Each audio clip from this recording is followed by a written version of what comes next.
আসসালামু আলাইকুম রহমতুল্লাহি ওবরাকাতুহ। ইন্নাল হামদুলিল্লাহ ওয়াসসালাতু ওয়াসসালামু আলা রাসূলিল্লাহ ওয়া বা'দ।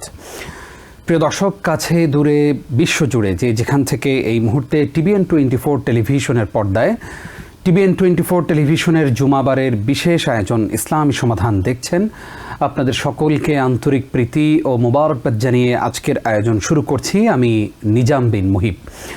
প্রিয় দর্শক শ্রোতা, আমরা প্রতি সপ্তাহে একটি গুরুত্বপূর্ণ বিষয় আলোচনা শুনে থাকি আমাদের বিদগ্ধ স্কলারের মাধ্যমে, পাশাপাশি নিয়ে থাকি আপনাদের করা প্রশ্নগুলো। স্ক্রিনে নিশ্চয়ই একটি নাম্বার দেখতে পাচ্ছেন, সে নাম্বারে ফোন করে আমাদেরকে যে কোনো প্রশ্ন জানাবেন ইনশাআল্লাহ। তবে একটি বিরতির পরে আমরা আপনাদের প্রশ্নগুলো নেওয়ার চেষ্টা করব। আজকে যে বিষয়ে আমাদের প্রিয় স্কলারের কাছ থেকে আলোচনা শুনতে চাইব আমরা, সেটি হচ্ছে ইনসাফ প্রতিষ্ঠায় ইসলামী নির্দেশনা। আর এই বিষয়ে কথা বলবার জন্য আমরা আমন্ত্রণ জানিয়েছি এবং আমাদের আমন্ত্রণ গ্রহণ করে স্টুডিওতে এসেছেন পৃথিবীর বাংলা ভাষাভাষী মানুষের কাছে অত্যন্ত প্রিয় স্কলার, বিশিষ্ট গবেষক ফদিলাতুশ শেখ প্রফেসর ডক্টর মোহাম্মদ মনজুর ইলাহি। আসসালামু আলাইকুম রহমতুল্লাহ। ওয়ালাইকুম আসসালাম রহমতুল্লাহ বারাকাতুহু। স্যার, কেমন আছেন? আলহামদুলিল্লাহ। আপনাকে আমাদের আজকের আয়োজনে স্বাগত জানাচ্ছি। বারাকাল্লাহু ফিক। আমিন ওয়া ইয়াকুম। স্যার, একদম শুরুতেই আমরা আপনার কাছ থেকে জানতে চাইব যে ইনসাফ বা ন্যায় বিচার বলতে কি বোঝায়? বিসমিল্লাহ, আলহামদুলিল্লাহ, ওয়াসসালাতু ওয়াসসালামু আলা রাসূলিল্লাহ ওয়া আলা আলিহি ওয়া আসহাবিহি ওয়া ওয়ালা। ইনসাফ শব্দের আরবি পরিভাষাটা হলো আল আদল।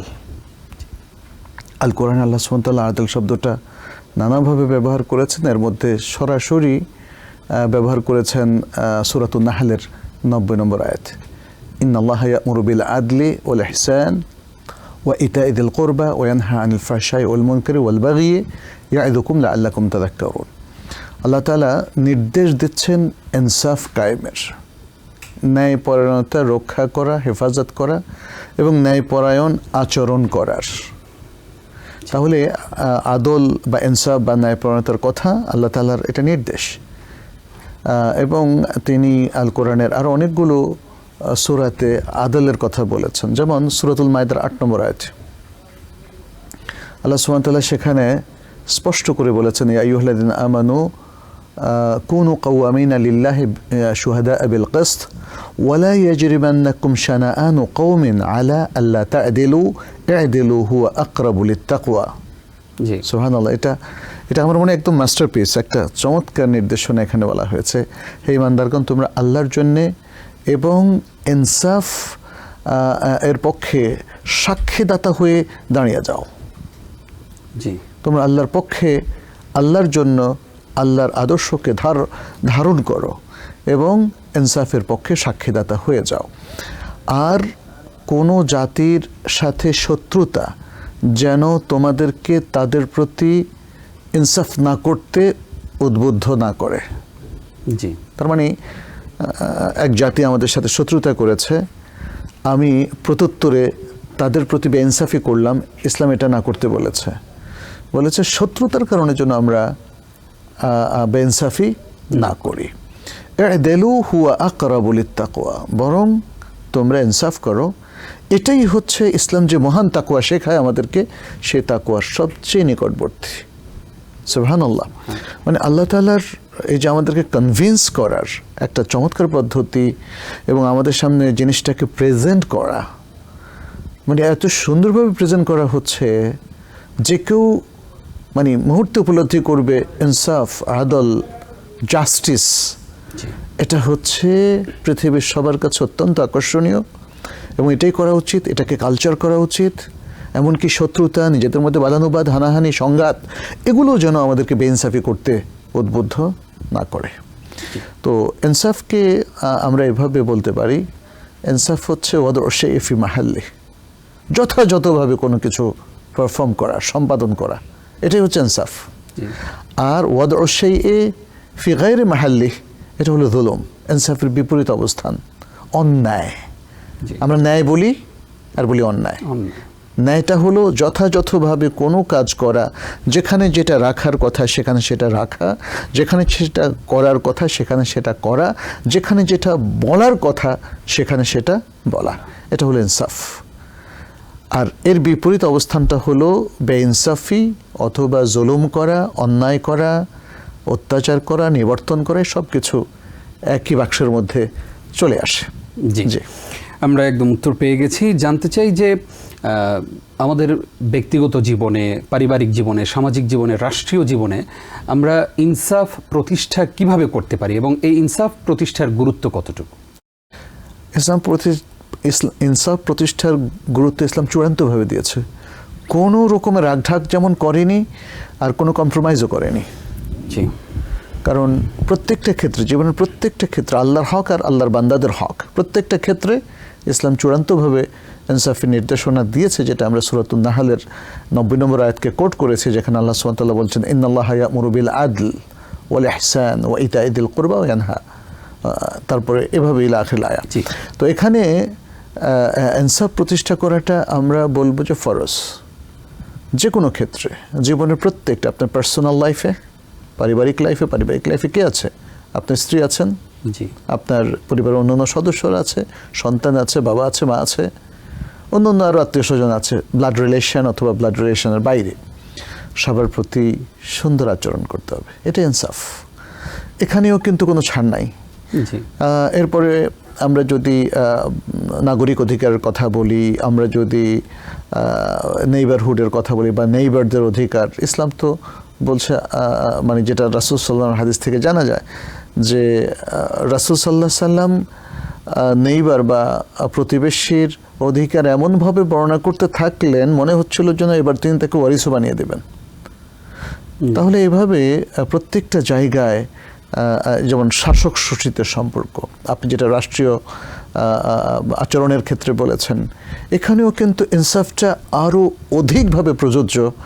এবং ইসলাম সবচেয়ে বেশি গুরুত্ব বরং আরোপ করেছে রাষ্ট্রীয় জীবনে, সামষ্টিক জীবনে এবং আমাদের সামাজিক জীবনে, যেখানে অনেক লোকের কালেকটিভ রিলেশন আছে, ইন্টারাকশন আছে, সেই জায়গায় ইনসাফ রক্ষা করাটা আসলে বেশি জরুরি। নিজের প্রতি নিজে ইনসাফ করার কথাও কিন্তু আল্লাহ বলেছেন, জি, তাই না? তিনি বলেছেন ওয়া ইন্না লিনাফসিকা আলাইকা হাক্কান ওয়া লিজাওজিকা আলাইকা হাক্কান ফাআতি কুল্লি যি হাক্কিন হাক্কা।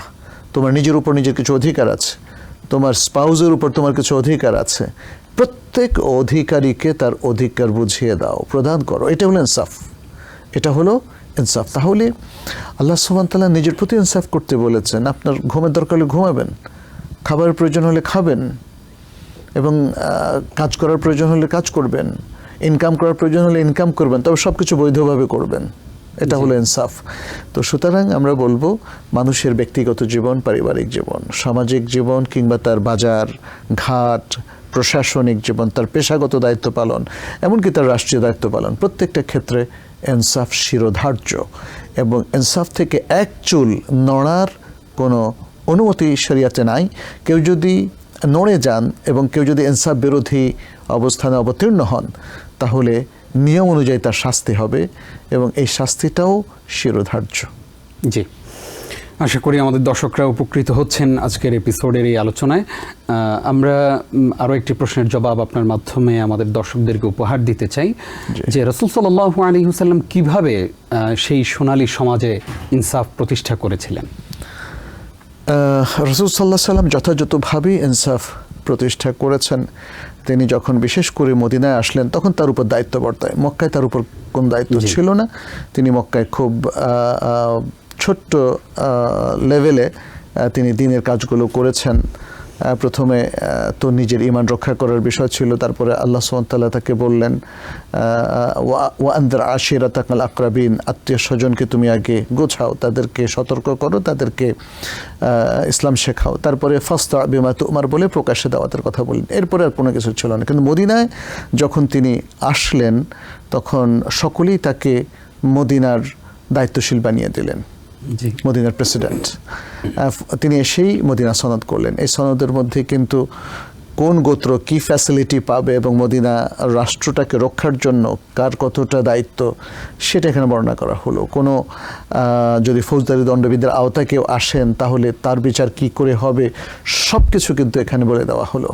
এবং প্রত্যেক ধর্ম, প্রত্যেক গোত্র, প্রত্যেক আকীদার মানুষ, প্রত্যেক চিন্তা চেতনা কালচারের মানুষ, তারা কি কি অধিকার পাবে সেটাও কিন্তু মদিনা সনদ সুন্দর করে বলে দেওয়া হলো। ফলে নবী সাল্লাল্লাহু আলাইহি সাল্লাম প্রথমে এসে দেখেন একটা চমৎকার পলিসি স্ট্র্যাটেজি তৈরি করলেন। একটা ছোট্ট রাষ্ট্র হলেও এটা কীভাবে চলবে, তাই না? এটা খুব গুরুত্বপূর্ণ, যেটা আমাদের অনেক সময় নাই। আমাদের কোনো একটা প্রতিষ্ঠান আমরা বেশ কয়েকজন মানুষ যখন কিছু একটা চালাই, দেখা যাচ্ছে আমাদের কোনো পলিসি স্ট্র্যাটেজি নাই, ফলে সেখানে সংঘাত তৈরি হয়। নবী সাল্লাল্লাহু আলাইহি সাল্লাম এটা করলেন এবং এর আলোকে তার পরবর্তী পদক্ষেপও সহজ হয়ে গিয়েছিল। তিনি এখানে ইনসাফ কায়েম করেছেন। আর তার ইনসাফের একটা চমৎকার দৃষ্টান্ত আমরা পাই, সেটা বিখ্যাত একটা সহিহ হাদিস, যেখানে যায়েদ ইবনে হারিসা তার ছেলে উসামা এসে তাকে একটু শাফাত করলেন কোন এক মহিলার পক্ষে যে চুরি করেছিল। নবী সাল্লাল্লাহু আলাইহি ওয়াসাল্লাম বললেন, যদি ফাতেমা বিনতে মুহাম্মদ, নিজের কথা বললেন, যে মুহাম্মদের কন্যা ফাতেমা যদি চুরি করত তাহলেও তার চুরির শাস্তি তার উপর কার্যকর হতো। এটা ইনসাফের প্রমাণ। নবী সাল্লাল্লাহু আলাইহি ওয়াসাল্লামের কোর্টে কোনো বিচার কখনো হয়তো বিলম্বিত করা হয়েছে অথবা ঠিক মতো হয়নি, এর কোনো নজির নাই। একদমই জিরো। অথচ নবী সাল্লাল্লাহু আলাইহি ওয়াসাল্লাম ছিলেন কোমল, সফট, ভদ্র, জেন্টল, মানবতার সবচেয়ে প্রিয় বন্ধু ছিলেন। মানুষকে তিনি খুব ভালোবাসতেন।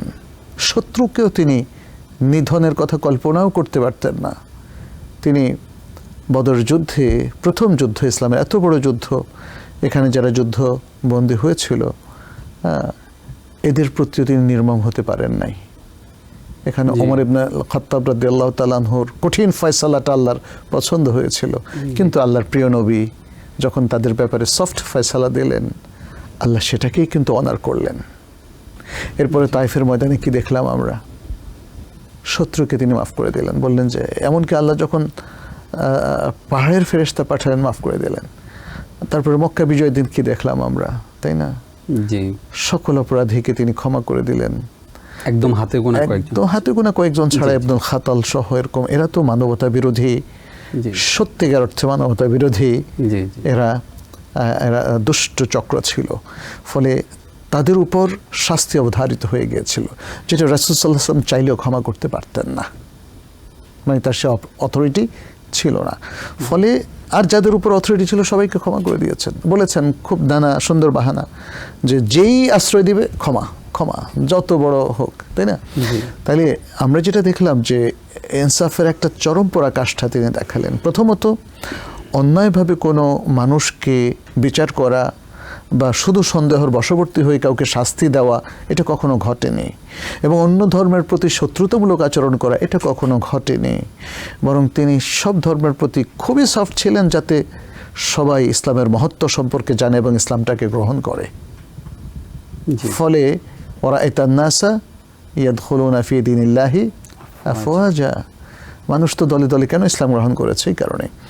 তো এই জন্য আমরা বলবো যে রাসূল সাল্লাল্লাহু আলাইহি ওয়াসাল্লাম ইনসাফকে প্রতিষ্ঠা করেছিলেন, চর্চা করেছিলেন, অনুশীলন করেছিলেন, এবং তিনি নিশ্চিত করেছিলেন মদিনার প্রত্যেক নাগরিকের জন্যে যেন তিনি ইনসাফপূর্ণ আচরণ পান, যেন তিনি সঠিক বিচার পান, যেন কোনো ব্যক্তি অন্যায়ভাবে কোনো বিপর্যয় কিংবা কোনো বিচারহীনতা অথবা ইভেন কোনো নির্যাতনের মুখোমুখিও না হন। জি, আশা করি আমাদের দর্শকরা খুবই গুরুত্বপূর্ণ আলোচনা শুনছেন খুবই মনোযোগ দিয়ে। স্যার, যেহেতু ইনসাফ নিয়ে আমরা আলোচনা করছি, ভিন্ন একটি প্রশ্নের জবাবও এই মুহূর্তে আপনার কাছ থেকে আমরা চাইব, দর্শকদেরকে উপহার দিতে চাই। আপনি নিশ্চয়ই জেনে থাকবেন যে বাংলাদেশে একজন তরুণ পলিটিশিয়ান, যিনি গত 12ই ডিসেম্বর গুলিবিদ্ধ হয়ে সিঙ্গাপুরে চিকিৎসাধীন অবস্থায় এখন ইন্তেকাল করেছেন। আপনার কাছে জানতে চাই যে এই যে শরীফ ওসমান হাদী, তিনি যে ইনসাফ প্রতিষ্ঠার আন্দোলন করতে গিয়ে তিনি তার স্বপ্নের কথা বলতে গিয়ে বলেছেন যে আমি এমন একটা স্বপ্ন দেখি যে স্বপ্নটা বাংলাদেশটাই হবে ইনসাফপূর্ণ একটি দেশ, যেখানে ধনী গরিব উঁচু নিচু কোনো ভেদাভেদ থাকবে না, সবাই তার ন্যায্য অধিকার ফিরে পাবে। এবং তিনি বলেছেন যে আমাদেরকে আসলে দমিয়ে রাখার কোনো সুযোগ নেই, আমরা ইনসাফের কথা বলেই যাব। তার এই মৃত্যুটাকে আপনি কিভাবে মূল্যায়ন করবেন? প্রথমত আমরা তার এটা তো হত্যাকাণ্ড, আসলে এটা মৃত্যু বলছেন, মৃত্যু না, এটা হত্যাকাণ্ড। এই নির্মম নৃশংস হত্যাকাণ্ডের আমরা আসলে প্রতিবাদ জানাই, এর নিন্দা জানাই। বরং নিন্দা জানানোর কোনো ভাষা নেই।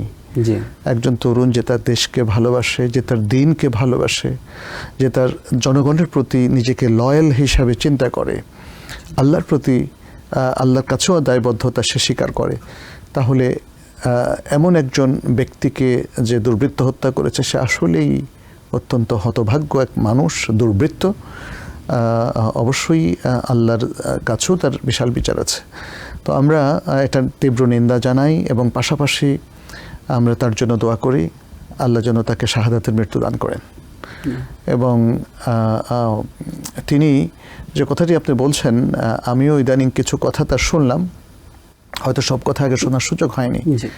দেখলাম একজন তরুণ যে আসলে পৃথিবীর মানুষকে ভালোবাসে এবং নিজের দেশের প্রতি তার যে একাত্মতা, দেশের জন্য নিজেকে বিলিয়ে দেওয়ার যে একটা আগ্রহ, মুসলিম উম্মার স্বার্থকে ধারণ করার তার যে একটা বিশাল আকাঙ্ক্ষা এবং ইচ্ছা শক্তি আমি দেখলাম, সুবহানাল্লাহ, এটা নজিরবিহীন। বাংলাদেশের একজন ক্ষণজন্মা তরুণ হিসাবে আমরা তাকে দেখছি। আমরা আশা করি যে ইনশাআল্লাহ সবাই যে কোনো পরিস্থিতি ধৈর্যের সাথে মোকাবেলা করবেন এবং তিনি যে অসমাপ্ত কাজ রেখে গেছেন সেটা হয়তো তরুণ প্রজন্মের মধ্যে অন্যরা কাজ করবে ইনশাআল্লাহ। আর আল্লাহ যেন তাকে জান্নাতে উচ্চ মাকাম দান করেন, আমরা সে দোয়া করি। আল্লাহুম্মা আমিন, আল্লাহুম্মা আমিন। জাযাকাল্লাহ খাইর। স্যার, আসবো আপনার কাছে আবার ইনশাআল্লাহ ছোট্ট একটি বিরতির পর। প্রিয় দর্শক, আপনারা দেখছেন TVN 24 টেলিভিশনের জুমাবারের বিশেষ আয়োজন ইসলামী সমাধান। অনুষ্ঠানের এ পর্যায়ে ছোট্ট একটি বিরতি নিচ্ছি, সঙ্গেই থাকুন। আরও একবার স্বাগত। প্রিয় দর্শক, দেখছেন ইসলামী সমাধান। স্ক্রিনে নিশ্চয়ই একটি নাম্বার দেখতে পাচ্ছেন, সেই নাম্বারে ফোন করে আপনার যে কোনো প্রশ্ন আপনি আমাদেরকে করতে পারবেন ইনশাআল্লাহ। আজকে আপনাদের করা প্রশ্নগুলোর জবাব দিচ্ছেন প্রফেসর ডক্টর মোহাম্মদ মনজুরি ইলাহি। স্যার, আপনাকে আরও একবার স্বাগত জানাচ্ছি। আমরা একটু আপনার কাছ থেকে জানতে চাইবো যে ইনসাফ প্রতিষ্ঠান আন্দোলন করতে গিয়ে যদি কারো মৃত্যু হয়ে যায়, তাহলে তার ওই মৃত্যুটাকে কি শাহাদাতের মৃত্যু বলা যাবে কিনা? ন্যায়ের আন্দোলনে অনেকেই জীবন দেন, কিন্তু এখানে একটা ভাইটাল পয়েন্ট আছে, সেটি হচ্ছে যেহেতু আপনি প্রশ্নটা করেছেন কোরআন সুন্নাহ ভিত্তিক একটা প্রশ্ন, শহীদ এটা একটা ইসলামিক টার্ম, কিন্তু যদিও অন্যরাও মার্টার শব্দটা ইউজ করেন, মানে শাহাদাতের কথাটা ইউজ করেন, তবে ইসলামের শাহাদাতের জন্য প্রথম শর্ত হচ্ছে লিআলাই কালিমাতিল্লাহ হতে হবে, অর্থাৎ আল্লাহর বাণীকে প্রতিষ্ঠার জন্যে, আল্লাহর যে বিধান সেটাকে উচ্চকিত করার জন্যে যদি কেউ নেক নিয়তে আল্লাহ সন্তুষ্টির উদ্দেশ্যে জীবন দেন, তাহলে কিন্তু তিনি শহীদ হবেন। মান কাতালা লিতাকুনা কালিমাতুল্লাহি হিয়াল উলিয়া ফাহুয়া ফি সাবিলিল্লাহ, তাই না? বিখ্যাত হাদিস। তো এখানে যেটা আপনি বললেন ইনসাফ কায়েমের জন্য, ইনসাফ কায়েমটা এটা একটা অ্যাবস্ট্রাক্ট শব্দ, যে কি ইনসাফ তিনি কায়েম করছেন। আপনি দেখবেন যে প্রত্যেক ব্যক্তি তার নিজের মতো করে ইনসাফকে এক্সপ্লেইন করে, ব্যাখ্যা করে। মানে একজন ব্যক্তি যদি মনে করে দেশের স্বার্থে কাজ করাটা ইনসাফ, আরেকজন মনে করবেন অন্য দেশের স্বার্থে কাজ করাটাই ইনসাফ। আচ্ছা, এরকম একজন দেশপ্রেমিক, সে তার দেশকে ভালোবেসে যা করতে চায় সেটা তার দেশেতে ইনসাফ। আরেকজন হয়তো নিজের আদর্শ বিক্রি করে বা অন্য আদর্শের জন্য, যেটা যেটা তার স্বজাতির আদর্শ নয়, তার নিজের ধর্মের আদর্শ নয়, তাই না, সেটার জন্য যিনি কাজ করবেন তিনিও সেটাকে কিন্তু ইনসাফি মনে করেন। ফলে যে যেভাবে ইনসাফের ব্যাখ্যা করছে সেটা ইনসাফের ব্যাখ্যা হতে পারে না। ইনসাফের জন্য ইসলামের দৃষ্টিতে ব্যাখ্যা এটাই যে একজন ব্যক্তি ইসলামের, আমরা আজকে শুরুতে যে কথাগুলো বলেছি, যথাযথভাবে আল্লাহর সন্তুষ্টি বজায় রেখে, আল্লাহর উপর অবিচল বিশ্বাস, ঈমান, তাওয়াক্কুল ঠিক রেখে এবং তার নিজের ধর্মীয় বা দ্বীনি যে যে আখলাক, চরিত্র, ইবাদত এগুলো ঠিক রেখে যিনি তার দেশের স্বার্থে, তার মানুষের স্বার্থে, মানুষের কল্যাণে এবং তার নিজের কল্যাণে, উম্মার স্বার্থে যদি তিনি ইনসাফ ভিত্তিক কোনো কিছু করেন এবং তাতে মৃত্যুবরণ করেন, তাহলে আশা করা যায় যে তিনি শাহাদাত বরণ করেছেন বা আল্লাহ তার শাহাদাত কবুল করবেন। এখানে সহিহ মুসলিমের একটা বিখ্যাত বর্ণনার কথা আমি আপনাকে বলি, যেখানে নবী সাল্লাল্লাহু আলাইহি ওয়াসাল্লাম স্পষ্ট করে বলে দিয়েছেন যে ইভেন জিহাদের ময়দান ছাড়াও জি এর বাইরেও যদি কেউ মারা যান তারাও শাহাদাতের মৃত্যু পেতে পারেন। এর মধ্যে একটা হলো মান কুতিলা দুনা নাফসিহি ফাহুয়া শাহিদ ওয়া মান কুতিলা দুনা মালিহি ফাহুয়া শাহিদ। যে ব্যক্তি নিজের জান রক্ষা করতে গিয়ে, এটা তো আর হয়তো অনেক বড় লক্ষ্য না, সে নিজে একজন ভালো সৎ মানুষ, নিজের জান রক্ষা করতে গিয়ে যদি কোনো ডাকাত কিংবা কোনো দুর্বৃত্তের হাত থেকে তিনি নিজেকে রক্ষা করতে না পারেন, দেখেন এখানে কিন্তু হাদিসের মধ্যে ডিটেইলস বর্ণনা আছে, তিনি মারা যান তাহলে তিনি শহীদ। আর তিনি যদি তাকে আঘাত করেন এবং সে আঘাতে সে মারা যায় তাহলে এটা কিন্তু হত্যাদণ্ড হবে না। আচ্ছা, কারণ তিনি তো নিজেকে রক্ষা করতে গিয়ে তাকে প্রতিহত করেছেন, এতে সে মারা গেলে তাহলে এটা হত্যার শাস্তি সে পাবে না। আর অন্যজন দুর্বৃত্ত যদি তাকে হত্যা করে তাহলে তিনি শাহাদাতের মর্যাদা পাবেন। ঠিক তেমনিভাবে যদি কেউ তার নিজের সম্পত্তি রক্ষা করতে গিয়ে, যেমন আপনার কাছ থেকে কোনো ছিনতাইকারী এসে টাকা চাচ্ছে, আপনি নিজেকে রক্ষার জন্য যদি চেষ্টা করেন কিন্তু চেষ্টা না করে পারলেন না, চেষ্টা করেও পারলেন না, তখন আপনাকে সে হত্যা করলো, তাহলেও আপনি শহীদ। আশা করি আমাদের দর্শকদের কাছে বিষয়টি ক্লিয়ার হয়েছে। এই মুহূর্তে আমাদের সঙ্গে একজন দর্শক আছেন, আমরা তাকে যুক্ত করছি। আসসালামু আলাইকুম। দর্শক নিশ্চয়ই আমাদেরকে শুনতে পাচ্ছেন, আপনি প্রশ্ন করুন। আসসালামু আলাইকুম। ওয়ালাইকুম আসসালাম। আচ্ছা, আমার প্রশ্ন হলো, আমি এর আগেও হুজুরকে বলছিলাম আমার বড় ভাইয়ের অসুবিধার কথাটা। উনি তো ৭৬-৭৭ বছর বয়স, উনি মানে রোজা করতে পারে না, ডিহাইড্রেশন হয়ে যায়। একবার এরকম ডিহাইড্রেশন হয়ে পড়ে যায়, ওনার ব্রেনের হ্যামারেজ হয়ে গেছিল, 1 সপ্তাহ ইন্টেন্সিভ কেয়ারে রাখতে হয়েছিল অক্সিজেন দিয়ে। তা এখন উনি প্রতি বছরই ওনার কাফারা দিয়ে দেন। এখান থেকে এখানে তো কোনো পায় না, এতিমখানা নাই, কিছু নাই, দেশে পাঠায়। এখন উনি বলতেছেন যে কত টাকা পাঠাইলে সেটা হবে। এক ফ্যামিলির জন্য উনি গতবারও অনেক টাকায় দিচ্ছেন। এখন হলো যে $150 বা $200 দিলে, $150 দিলে 18,000 টাকা হয়, আর $200 দিলে আপনি 24,000 টাকা হয়। তো কত দিলে বা কিভাবে দিলে হুজুর এটা মিট আপ হবে? আবার একজন বলছিল যে কোনো এতিমখানায় 30 জন এতিম আছে, ওদেরকে একবার ইফতারি, একবেলা সন্ধ্যা রাতের খাওয়া আর শেষ রাতের খাওয়া দিলে এটা মিট আপ হবে। কোনটা সহি হুজুর, আমাদের একটু বলবেন। জি জি, আমরা বুঝতে পেরেছি, আপনি থাকুন আমাদের সঙ্গে। স্যার, আমাদের বোন প্রশ্ন করেছেন, ওনার বড় ভাই অসুস্থ। প্রশ্নটা পেয়েছি। জি জি, প্রশ্নটা পেয়েছি, তাহলে আমি উত্তরে চলে যেতে পারি। সেটি হচ্ছে, উনি কাফারার কথা বলেছেন, আসলে এটাকে ফিদিয়া বলা হয়। জি জি, যে কোনো বৃদ্ধ পুরুষ অথবা মহিলা তার এই বয়সের কারণে যখন তিনি রোজা রাখতে মোটামুটিভাবে স্থায়ীভাবে অক্ষম হয়ে যান, তখন তিনি প্রতি সিয়ামের জন্য একটা ফিদিয়া দেবেন। এটাকে কাফারা বলা হয় না, এটাকে ফিদিয়া বলা হয়। আচ্ছা, এখন তার ডিহাইড্রেশন আরও নানা কারণ থাকতে পারে, কিন্তু ইনি যেহেতু 76-77 বছর বয়স, অতএব এটা যথেষ্ট বৃদ্ধ বয়স বলেই আমরা ধরে নিচ্ছি। এক্ষেত্রে তার জন্য বিধান এটাই, ফিদিয়া দিবেন। সেটা হলো একদিনের খাদ্য, এবং তাহলে 30টা সিয়ামের বদলে 30 দিনের খাদ্য, হয়তো একজনের 30 দিনের খাদ্য, অথবা 30 জন মিসকিনকে তিনি একদিন খাওয়ালে হবে। আর এইটা সবচেয়ে ভালো হয় যদি রমজানের আগে আগে তিনি ফিদিয়াটা আদায় করেন।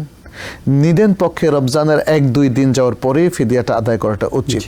এটা ফিরে রাখলাম, তারপর অনেক দিন পরে হঠাৎ মনে হলো আমি ফিদিয়া দিলাম, এটা কিন্তু এক ধরনের অলসতা এবং গাফলতি। এটা করাটা উচিত হবে না। ওলামায়ে কেরাম দেখলাম যে সবসময় শুরুর দিকেই ফিদিয়া দেওয়ার কথা বলেছেন। আচ্ছা, ফিদিয়াটা কতটুকু, উনি টাকার কথা বলেছেন, আসলে টাকা দিয়ে তো ফিদিয়া হয় না। এখানে আল কোরআন বলছে ফিদিয়াতুন তুআমু মিসকিন, একজন মিসকিনের খাদ্য। এটা হতে পারে নেসফে সর পরিমাণ খাদ্য, যেটা প্রায় 1.5 কেজি, এবং একদিনের হয়তো তরকারি বাবদ সব কিছু মিলিয়ে যদি আমরা এই খাদ্য প্রোভাইড করতে গিয়ে কত টাকা লাগে সেটা হিসাব করি, তাহলে দেখা যাবে যে প্রায় 200-250 টাকার মতো, 250 বা 300 টাকা হলে বেটার। তাহলে সেক্ষেত্রে 9,000 টাকা এটা হয়ে যেতে পারে যদি তিনি বাংলাদেশে দেন। আর তিনি যেহেতু আসলে ইউএসএ থাকেন এবং সেখানে তিনি ডলারের কথাই বলেছেন, $200। $200 ইউএসএ একজন মানুষের খাবার হয় কিনা, উনি বাংলাদেশে বুঝছি, বাংলাদেশে দেন। উত্তম হচ্ছে তিনি সেখানকার হিসাবে একজন মানুষের যে খাবার, যেহেতু তিনি সেখানে পাচ্ছেন না, সেটাই পরে বাংলাদেশে পাস করলেন। প্রতিদিন যদি আমরা বলি যে $5 লাগে, জি, তার 3 বেলা খাওয়ার জন্যে $5। এখানে ফিদিয়াতুন তআমু মিসকিন, একজন মিসকিনের খাবার বলতে একদিনের খাবার, তো একদিনের খাবার তো সাধারণত গড়ে 3 বেলা, জি সেই হিসাবে $5 যদি হয় তাহলে $150 হয়ে যাওয়ার কথা। যদি তিনি পুরো $200 দেন সেটা আরেকটু ভালো, $5 নাও হতে পারে, সেক্ষেত্রে হয়তো $10 হতে, $10 হলে $300 লাগবে, আর যদি $8 হয় তাহলে $240 লাগবে এইভাবে। তো এটা খুব সূক্ষ্মভাবে হিসাব করার পরে একটু বেশি যদি দিয়ে দেন মিসকিনই তো হলো। এখানে একটা জিনিস খেয়াল রাখবেন যে জাকাতের হিসাবে যদি আমাদের একটু কম বেশির একটা কনফিউশন তৈরি হয়, একটু বেশি দিয়ে দেবো তাহলে বেশিটা নফল হয়ে যাবে, ফরজটা পূর্ণ মাত্রা আদায় হবে, বেশিটা নফল হবে। এখানে ফিদিয়ার ক্ষেত্রেও যদি তিনি মনে করেন যে $200 লাগবে তাহলে তিনি $210 দেন, $20 দেন, একটু বেশি দিলেন, অতিরিক্ত নফল কিছু সাদাকা তো তার কোনো সমস্যা নেই। জি, আশা করি আমাদের বোন ক্লিয়ার হয়েছেন, এবার তার প্রশ্নের জবাব পরিপূর্ণভাবে পেয়েছেন। এই মুহূর্তে আরো একজন দর্শক আছেন। আসসালামু আলাইকুম। ওয়ালাইকুম আসসালাম ওয়া রাহমাতুল্লাহি ওয়া বারাকাতুহু। হুজুর আপনারা ভালো আছেন? আলহামদুলিল্লাহ, আশা করছি আপনারাও ভালো আছেন। আলহামদুলিল্লাহ। আমি খুবই দুঃখিত হুজুর, আমি অলমোস্ট সেম টপিকস নিয়ে আমি সবসময় কোয়েশ্চেন করি যে আমার হাজবেন্ড মারা গেছেন এরকম, কারণ হুজুরের কথাগুলো যেভাবে উনি কোরআন সুন্নাহর আলোকে বলেন আমার লাইফে আমি অ্যাপ্লাই করতেছি আলহামদুলিল্লাহ, এবং আমি সবকিছুর ফল পাইতেছি। তো আমার প্রশ্নটা আমি ট্রাই করবো ছোট করে করার জন্য, যে আমি যদি আমার হাজবেন্ড যে মারা গেছেন হুজুর, আর আমার হাজবেন্ডকে অনেক ভালোবাসি, তো সবকিছু আলহামদুলিল্লাহ আমি মেনে নিয়েছি, কিন্তু আমি যদি এরকম আমার ভিতরে আসে বা আমার মেয়েকে আমি বলি যে তোমার বাবা তো মারা গেছেন বা আমার হাজবেন্ড মারা গেছেন কিন্তু ও আমাদের সাথে আছে, আমি জানি ও মারা গেছে কিন্তু আমি সব জিনিসে ভাবি যদি যে ও আমার সাথে সব সময় আছে, এরকম মানে আমি চিন্তা করা বা মনের ভিতরে রাখা কি আমার কোনো গুনাহ হবে নাকি? এইটা আরেকটা প্রশ্নর মতো, এই যে আলহামদুলিল্লাহ আমার হাজবেন্ড মারা যাওয়ার পরে আমি আল্লাহ তাআলার পক্ষ থেকে সাহায্য পাইতেছি, এই কন্টিনিউয়াস যে সাহায্যটা আমার আপকামিং লাইফে, যে আমি জানি আমার অনেক চ্যালেঞ্জ আসবে, তো এই চ্যালেঞ্জে এই যেভাবে আমি সাহায্যটা পাইতেছি, এই কন্টিনিউয়াস সাহায্যটা কিভাবে আমি এইভাবে পেতে পারি, কোন আমলটা করলে আমি এরকম মানে আমার লাইফটা এরকম থাকতে পারে, হুজুরকে একটু বলে দিবেন। জি জি, ধন্যবাদ আপনাকে। জি, প্রশ্ন দুটোই পেয়েছি আমরা। প্রথম প্রশ্নটা হলো আমাদের সাথে তিনি আছেন, এই চিন্তা ভাবনাটা কতটা সঠিক। আমরা আসলে কি বোঝাতে চাচ্ছি এটা একটা ব্যাপার, তাকে আমরা স্মরণে রাখছি এবং তার জন্য দোয়া করছি, এটা ঠিক আছে, কিন্তু তিনি আমাদের সাথে কিভাবে আছেন? তিনি তো জীবিত নেই, তিনি তো এই দুনিয়ায় নেই, তিনি আলামে বারজাখে আছেন, যেটা আখিরাতের প্রথম সোপান। মৃত্যুর সাথে সাথে মানুষের আখিরাত শুরু হয়ে যায়, অতএব তিনি পরজগতে আছেন, ইহজগতে আর নেই। বিষয়গুলো ক্লিয়ার করা উচিত। আমরা একটা ধূম্রজালের মধ্যে থাকাটা ঠিক না, একটু বাস্তববাদী হতে হবে আমাদেরকে। যেহেতু আমরা আল্লাহর উপরে ঈমান রাখি এবং ঈমানের মধ্যে একটা গুরুত্বপূর্ণ প্রসঙ্গ হচ্ছে তাকদীরের প্রতি ঈমান রাখা, কারো হাজব্যান্ড মারা যাওয়া, কারো স্ত্রী মারা যাওয়া, কারো সন্তান মারা যাওয়া বা কোনো একটা বালা মুসিবতের মুখোমুখি হওয়া, এটা কি তাকদীর। অতএব এটা হলো একটা মুসিবত, যে মুসিবতে আমাদের অবশ্যই সবর করতে হবে। যেহেতু আমরা দেখি সূরা আল বাকারার মধ্যে আল্লাহ তাআলা কি বলেছেন, আল্লাযীনা ইযা আসাবাতহুম মুসিবাতুন ক্বালু ইন্না লিল্লাহি ওয়া ইন্না ইলাইহি রাজিউন ওয়া বাশশিরিস সাবিরিন, তাই না? আল্লাহ বললেন সাবিরিনদেরকে তোমরা বেশারাত দাও, যখন তাদের কোনো মুসিবত হয় তখন তারা বলে নিশ্চয় আমরা আল্লাহর জন্য আল্লাহর কাছে ফেরত যাব। তাহলে আমরা এর বাইরে গিয়ে নিজের মন মতো করে কোনো কথা সাজাবো না, হ্যাঁ, যে না আমি মনে করি যে আমার স্বামী জীবিত আছেন অথবা আমাদের সাথে আছেন, রাত্রে চলে আসেন, এই ধরনের কোনো জিনিস বানিয়ে না বলাই ভালো। তবে আমরা যেটা বলবো, ওনার জন্য দোয়া করবেন, ওনার জন্য দোয়া করবেন, ওনার জন্য সাদাকা দেবেন, ওনার জন্য যদি কোনো সাদাকা জারিয়া দেওয়া যায়, কোনো কিছু ওয়াকফ করা যায়, সেটা হতে পারে, সেটা হতে পারে। জি, সেকেন্ড প্রশ্নে আমরা আসবো। আমাদের সঙ্গে আরো একজন দর্শক আছেন, আমরা তাকে যুক্ত করছি। আসসালামু আলাইকুম। ওয়ালাইকুম আসসালাম। জি বোন, প্রশ্ন করুন। জি, আমার হুজুরের কাছে আমার দুটো কোশ্চেন। একটা হচ্ছে যে যখন মানুষ কবর জিয়ারত করতে যায়, মানে হাত উঠে মোনাজাত করা, বা এটা কিভাবে করলে হাত উঠে মোনাজাত করলে সহি হবে সেটা। আরেকটা হচ্ছে যে কেউ যদি মারা যায় তার জন্য ওয়াকফ করার জন্য যদি কোনো মসজিদ নির্মাণে মানে তার নামে ওয়াকফ করে যদি কোনো কিছু দেওয়া হয়, তাহলে কি সেটা সওয়াব সে পাবে? আরেকটা হচ্ছে যে আমি তাইবা একাডেমির একজন স্টুডেন্ট, তো হুজুরের আমি অলরেডি একজন স্টুডেন্ট।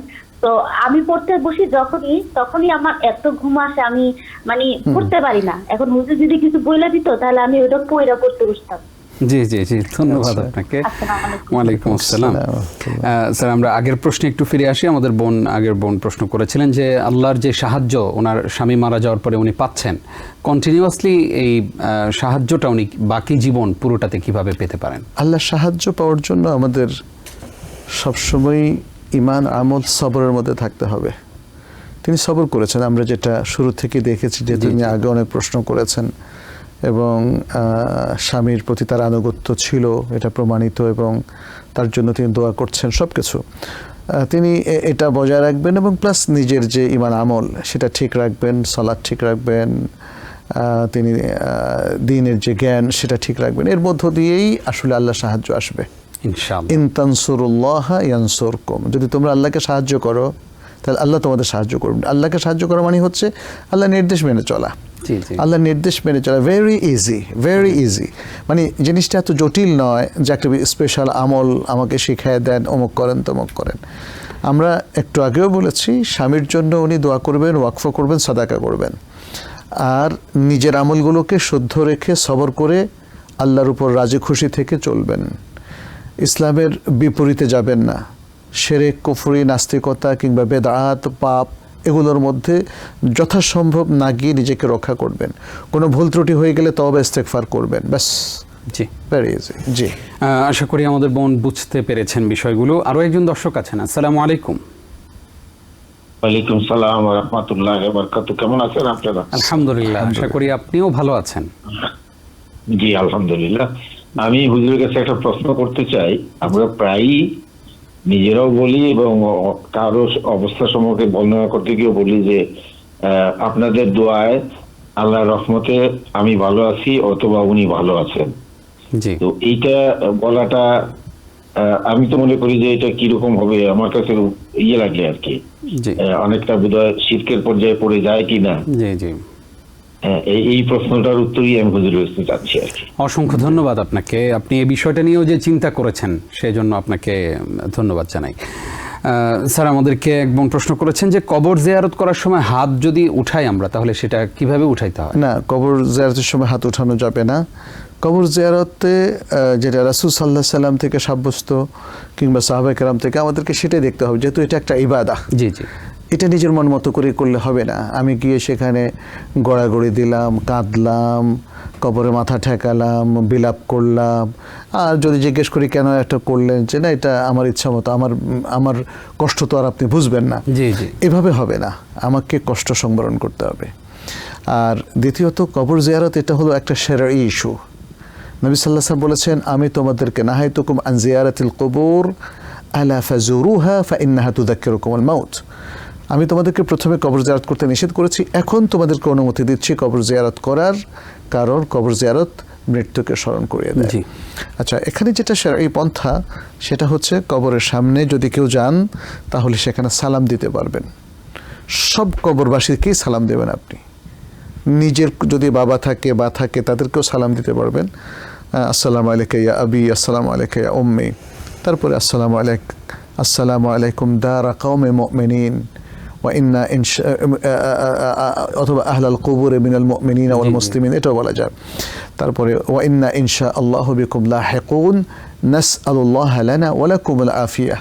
আরেকটা রওয়ায়াতে আছে, আরেকটু দোয়া করা যাবে, সেটা হলো ইয়ারহামুল্লাহু ওয়াল মুস্তাকদিমিনা মিন্না ওয়াল মুস্তাখিরিন। এরপরে কবর জিয়ারত আর কিছু নেই। একদল মানুষ এখানে কোরআন পড়ে, ফাতিহা খানি করে, বাট এর পক্ষে কোনো সহি দলিল নেই। যেহেতু সহি দলিল নেই, এটা একটা আবেগের ব্যাপার বলে আসলে আমরা আবেগপ্রসূত যা ইচ্ছা তাই করতে পারি না। ঠিক সালাতের মতো, সালাতের মধ্যেও আপনি দেখেন নবী সাল্লাল্লাহু আলাইহি ওয়াসাল্লাম যেভাবে সালাত পড়েছেন আমাদেরকে সেভাবেই আদায় করতে হবে, এর বাইরে অন্য কোনো সিস্টেম ফলো করা যাবে না। স্যার, আমাদের হাতে একদমই সময় কম, কিন্তু প্রশ্ন রয়ে গেছে। আমরা জানতে চাই যে একজন জানতে চেয়েছেন, কেউ মারা গেলে যদি তার জন্য কোনো কিছু ওয়াকফ করা হয়, সেটার সওয়াব কি তিনি পান কিনা? পাবেন। ওয়াকফ তো সাদাকা জারিয়া। জি, পেয়ে যাবেন ইনশাআল্লাহ। পড়তে বসলে ঘুম আসে আপনার স্টুডেন্টের, আচ্ছা, কি দোয়া কি আমল শিখাবেন? প্রথম কথা হচ্ছে সম্ভবত আমি মনে করি যে তিনি এক্সস্টেড থাকা অবস্থায় পড়তে যান, খুব কর্মক্লান্ত দেহমন নিয়ে তিনি পড়তে যান, ফলে ঘুম তো আসবেই তখন, এটা খুবই স্বাভাবিক। তিনি পড়ালেখার জন্য তার তাজা একটা সময়, যে সময় তিনি খুব হেলদি ফিল করেন এবং খুব সুস্থ ফিল করেন, এরকম একটা সময় চুজ করতে পারলে ভালো। সাধারণত আমাদের গৃহিণীরা, বোনেরা, ভাইয়েরা, তারা যারা বিশেষ করে তারা চাকরি করেন বা তাদের অনেক জব আছে ঘরের বাইরে, তারা কর্মক্লান্ত অবস্থাতেই পড়াশোনা করেন, এই অবস্থায় তাদেরকে স্ট্রাগল করতে হয়। তখন তিনি যেটা করতে পারেন যে কি জিনিস খেলে অথবা কোনভাবে বসলে তার ঘুম না আসে। যেমন ধরেন অনেকে কফি খেলে মোটামুটি 2-2.5 ঘন্টা পড়তে পারেন, বা 1 কাপ চা খেলে কিংবা গ্রিন টি খেলে কিংবা ফল পাকড়া বা কিছু একটা বাদাম মুখে দিলে আর পড়ছেন, তাহলে এই অবস্থা হতে পারে। আর অন্যথায় আমি বলবো যে পড়াশোনার জন্য অন্য আরেকটা টাইম, যে টাইমে ওনার ঘুম আসে ওই টাইম বাদ দিয়ে যে টাইমে ঘুম আসে না সে টাইমে পড়বেন ইনশাআল্লাহ। একজন প্রশ্ন করেছেন যে প্রায় আমরা অনেকে বলি যে আপনাদের দোয়ায় আল্লাহর রহমতে আমি ভালো আছি, বা আরেকজনের ব্যাপারে বলেন যে উনি ভালো আছেন। এই যে আপনাদের দোয়ায় তারপরে আল্লাহর রহমতে, এই কথাটা বলা কি এটা একটু বাড়াবাড়ি আসলে। আমরা দেখা হলেই বলি উনি যে দোয়া করেছেন এটাই তো জানলাম না, জি জি, তাই না? আমি কিভাবে বললাম? আপনি যদি বলতেন যে আপনার জন্য আমি অনেক দোয়া করেছি, তখন আমি হয়তো বলতে পারি, কিন্তু জানলামই না যে আপনি আদৌ দোয়া করেছেন কিনা। তারপর বললাম আপনার দোয়া আলহামদুলিল্লাহ ভালো আছে, মানে জিজ্ঞেস করেছি আপনি কেমন আছেন, বলে যে আপনার দোয়া ভালো আছে। তো ভাই আমি তো এখন আপনার জন্য দোয়াই করি নাই। তাহলে এটা হচ্ছে একটা রসম রেওয়াজ, যেটা আমাদের অ্যাভয়েড করা উচিত। উনি দোয়া করেছেন কি করেননি সেটা আমরা জানি না। তাছাড়া দ্বিতীয়ত হলো আসলে আল্লাহর রহমত আমি ভালো আছি, এটাই বলা উচিত। আর কারো কাছে যদি আপনি দোয়া চান, তাকে আপনি হয়তো বলতে পারেন যে আলহামদুলিল্লাহ আপনার দোয়ায় আমি ভালো আছি। এটা তখন বলা যাবে এই জন্যে, কারণ দোয়া উস-সালেহিন আল আহিয়া, সৎ জীবিত লোকদের দোয়ার ওসিলায় মানে এটা কিন্তু জায়েজ আছে। মানে আমি আপনার কাছে দোয়া চাইলাম, আপনার দোয়ার ওসিলায় আল্লাহ আমাকে ভালো করলেন, এটা বলাটা শিরক হবে না আমাদের ভাই যেটা বলেছেন। কারণ দোয়া হচ্ছে আমল। একজন মুসলিম ভাই আরেকজন মুসলিম ভাইয়ের জন্য দোয়া করা জায়েজ আছে, যেহেতু এটা। আর দোয়া করলে, আমার জন্য দোয়া করলে আমি বেনিফিটেড হব, কিন্তু আপনি নিজের জন্য দোয়া করলে, নিজের জন্য যদি কোরআন তেলাওয়াত করেন, সেটা দ্বারা আমি বেনিফিটেড হব না। অতএব আমার ভালো থাকাটা অনেক সময় আপনার দোয়াতেও হতে পারে। যেমনটি আমরা রাসূল সাল্লাল্লাহু আলাইহি সাল্লামের ক্ষেত্রে দেখি, রাসূল সাল্লাল্লাহু আলাইহি সাল্লাম যখন কেউ হয়তো খরার সময় দোয়া করেছেন যে বৃষ্টি যেন নাজিল হয়, সাথে সাথে বৃষ্টিও শুরু হয়ে গেছে। রাসূল সাল্লাল্লাহু আলাইহি সাল্লামের কাছে এক বৃদ্ধা মহিলা দোয়া করলেন, আমার জন্য দোয়া করেন যে আমার একটা মৃগী রোগ আছে যেন ভালো হয়ে যায়, আর আমি আমার কাপড় উঠে যায়।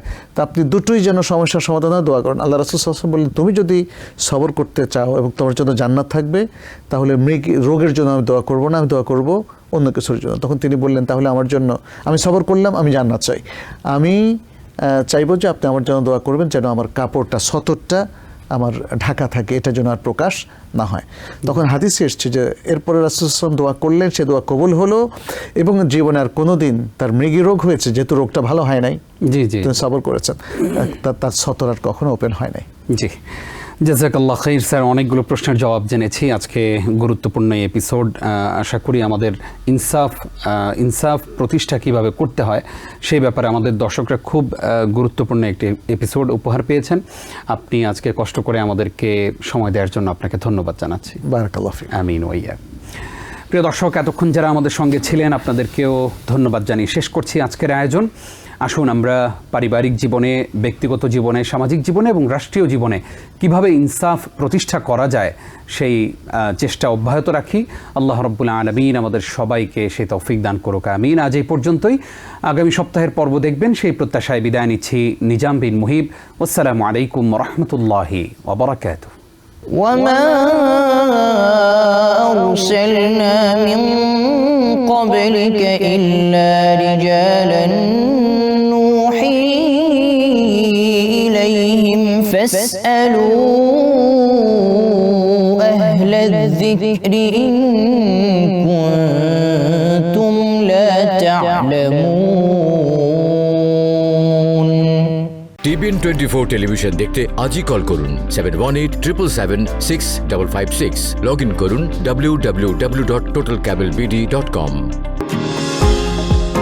নিউ ইয়র্ক থেকে সম্প্রচারিত TVN24 টেলিভিশন বিশ্বজুড়ে বাঙালির কণ্ঠস্বর।